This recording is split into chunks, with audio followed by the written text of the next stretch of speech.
जो हमारी education policies चली है। क्योंकि इस साल एनईपी ने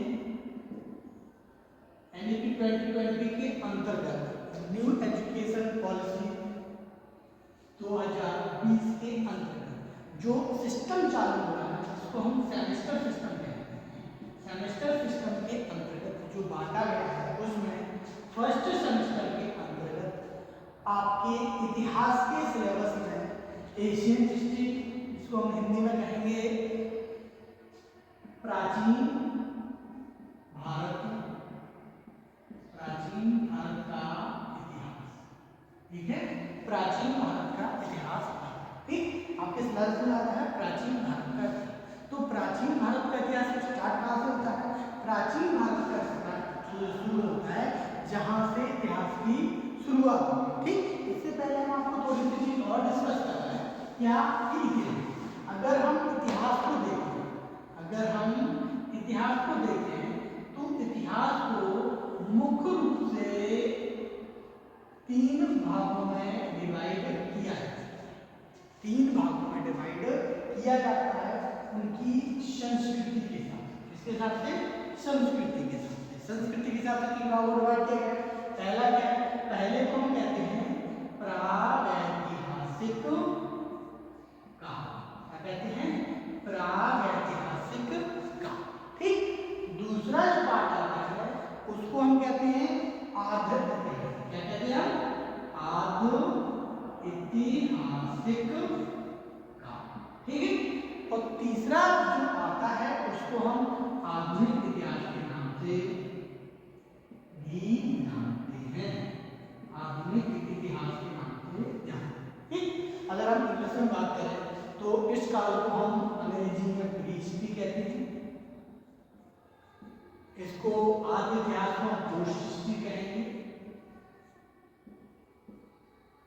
और आधुनिक को मॉडर्न हिस्ट्री या न्यू हिस्ट्री के नाम से भी हम जानते हैं, ठीक। अब ये 3 पार्ट में तो डिवाइड हो गई, लेकिन इन 3 पार्ट को हम कैसे कहेंगे कि ये चीजें हमारी प्री हिस्ट्री के अंतर्गत आएंगी, ये फलानी चीजें हमारी पोस्ट हिस्ट्री के अंतर्गत आएंगी, और ये चीजें ये संस्कृति हमारी मॉडर्न हिस्ट्री के अंतर्गत आएंगी। तो इनकी कुछ विशेषताएं हैं जिनके द्वारा इनको डिवाइड किया गया, ठीक। तो सबसे पहली जो चीज आती है वो आती है विशेषता। किस तरीके से हम इंप्लीमेंट करेंगे प्री हिस्ट्री को या प्रागैतिहासिक काल?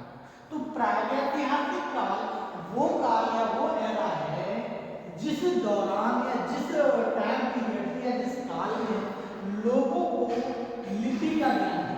इसका ज्ञान है ना, लिपि का ज्ञान नहीं था। लिपि का ज्ञान होने का मतलब है वो ज्ञान, वो उस टाइम के पीरियड के जो लोग थे उन्हें लिपि नहीं आती। लिपि मतलब लिखना पढ़ना, ठीक है। उन्हें लिपि नहीं आती थी, उन्हें लिखना नहीं आता था, उन्हें पढ़ना नहीं आता।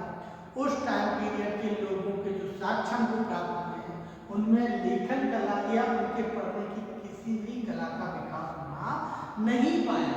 मतलब कहने का उस टाइम पीरियड के जो लोग हुआ करते होंगे, जो मानव प्रजाति हुआ करती होगी, वो कैसी हुआ करती थी? बिना लिखी पढ़ी कह लो, अनपढ़ कह सकते हैं, या फिर उस टाइम पीरियड में ही पढ़ाई नहीं होती, उस टाइम पीरियड पे लेखन कला का ज्ञान ही नहीं था।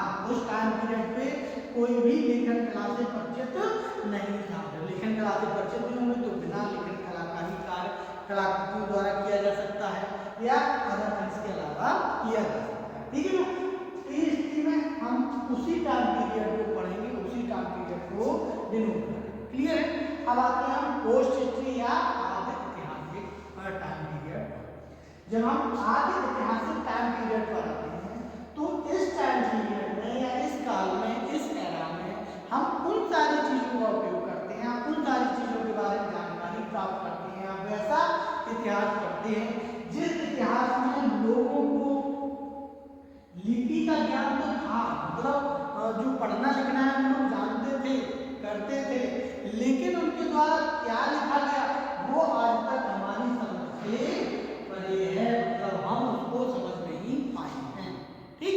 मतलब उन्होंने लिखा, उस टाइम की बात है कि उनको लिपि का ज्ञान था, लोग लिखते थे, कैसे लिखते थे, क्या लिखते थे, वो आज तक हमको डिस्कवर होके नहीं आया है, हमको पता नहीं चला है। उस टाइम पीरियड को हम आद्य या पोस्ट हिस्ट्री में पढ़ते हैं। ठीक, अगर आप नीट तरीके से देखें तो मॉडर्न हिस्ट्री में क्या पढ़ेंगे, मॉडर्न हिस्ट्री में वो सारी चीजें पढ़ेंगे जो लिपि के द्वारा लिखी गई है, किसी न किसी लिपि के या किसी न किसी भाषा के द्वारा लिखी गई है। लोगों को भाषाई ज्ञान का अच्छा अनुभव हो चुका था और लोग भाषाई ज्ञान को मान्यता देते थे, लोग भाषाओं को लिखते थे, पढ़ते थे और उनको एक दूसरे के द्वारा समझाया जाता था। और आज की डेट में हमारे द्वारा भी समझा जा चुका है कि उन्होंने लिखा क्या है और किस तरीके से उसको लिखा है। सारी चीजों को हम कहाँ पढ़ेंगे, लिपि के आधार पर पढ़ेंगे। ठीक है, अगर हम क्लियर इस तरीके से इन 3 भागों में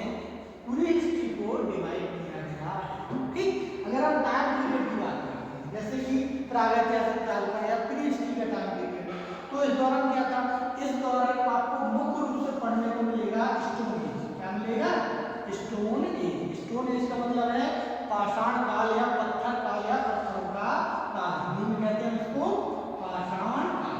तो इस दौरान आपको पढ़ने को क्या मिलेगा, पाषाण काल को पढ़ने को मिलेगा कि पाषाण काल को किस तरीके से इम्प्लीमेंट किया जाता था। उस समय लोग काय का उपयोग करते थे, पत्थरों का उपयोग करते थे, इसीलिए उस काल को क्या कहा जाता है, पाषाण काल कहा जाता है। पाषाण काल से जब हम आगे बढ़ते हैं तो पाषाण काल के बाद उन लोगों ने, उन प्रजाति ने तांबे की खोज की, तांबे के धातु की खोज की, कांसे की धातु की खोज की।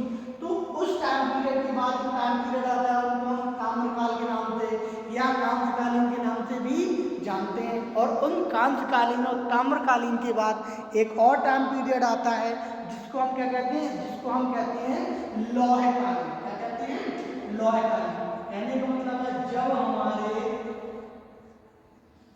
उस टाइम पीरियड के लोगों ने, उस टाइम पीरियड के प्रजाति ने लोहे की खोज कर ली या लोहे धातु की खोज कर ली और उसका वो उपयोग करने लगा, उस टाइम पीरियड को हम क्या कहेंगे, लौहकालीन हम कहेंगे। और लौहकालीन उस समय तो करेंगे, लेके कहाँ तक, आज तक की डेट में लोग लोहे का, कांसे का उपयोग बड़ी ही प्रचुर मात्रा में कर रहे हैं, बहुत ही प्रचुर मात्रा में कर रहे हैं। तो हम ये भी कह सकते हैं उस टाइम के लोगों के द्वारा जो उनको हम आज तक उपयोग कर रहे हैं। ठीक है, तो ये सारी चीजें हम कहाँ पढ़ेंगे, अपने प्री हिस्ट्री के टाइम पीरियड के अंतर्गत या प्री हिस्ट्री के दौरान। अब आता है दूसरा आद्यैतिहासिक इतिहास को हम पोस्ट हिस्ट्री भी कहते हैं। तो पोस्ट हिस्ट्री के अंतर्गत कितनी कौन सी बातों का ध्यान रखना है, क्या चैप्टर पढ़ना है, क्या सिलेबस में। तो पोस्ट हिस्ट्री में हमारा वो टाइम पीरियड आ जाता है जिसमें हमें लिपि का ज्ञान था, लिपि का ज्ञान था, लेकिन लिपि के ज्ञान के साथ साथ हमारे द्वारा क्या लिखा गया है हमें पता नहीं। जब हमें पता नहीं है कि हमें क्या लिखा गया है, उन्होंने लिखा है, क्योंकि उस टाइम पर हमें साक्ष्य जो प्राप्त हुए हैं उसमें हमें प्राप्त होता है कि लोगों को लिखने की कला का ज्ञान था कि लोग क्या लिख रहे हैं, लेकिन वो उन्हीं की समझ में था, उन्हीं की टाइम पीरियड पर था, उन्हीं की समझ में था। आज तक हम उसको डिस्कवर नहीं कर रहे। इसमें आपको एक टॉपिक मुख्य रूप से आएगा जिसको हम कहते हैं इंडस वैली सिविलाइजेशन। क्या कहते हैं, इंडस वैली सिविलाइजेशन, या हिंदी में कहते हैं इसको सिंधु सभ्यता। तो सिंधु सभ्यता का जो टाइम पीरियड है वो हम कहाँ पढ़ेंगे, पोस्ट हिस्ट्री में। इससे पहले एक और चैप्टर आता था पोस्ट हिस्ट्री में जिसको हम कहते हैं द एरा ऑफ या टाइम पीरियड ऑफ अशोका, क्योंकि अशोक के जो शिलालेख हैं उनको भी पहले डिस्कवर नहीं किया गया था कि उन्होंने क्या लिखा, उनके स्तंभों में या उनके शिलालेखों में क्या लिखा है।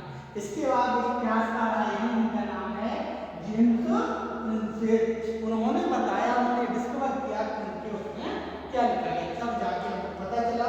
इसके बाद इसका जो टाइम पीरियड है वो कहाँ पहुंचा दिया गया, हमारे आधुनिक इतिहास या मॉडर्न हिस्ट्री में पहुंचा दिया। और मॉडर्न हिस्ट्री में क्या पढ़ेंगे, मॉडर्न हिस्ट्री में हम वो सब चीजें पढ़ेंगे जिनके द्वारा हमें लिखित जानकारी, मौखिक जानकारी, साक्ष्यों के द्वारा लिखित जानकारी प्राप्त होती है जो हमारा इसमें है।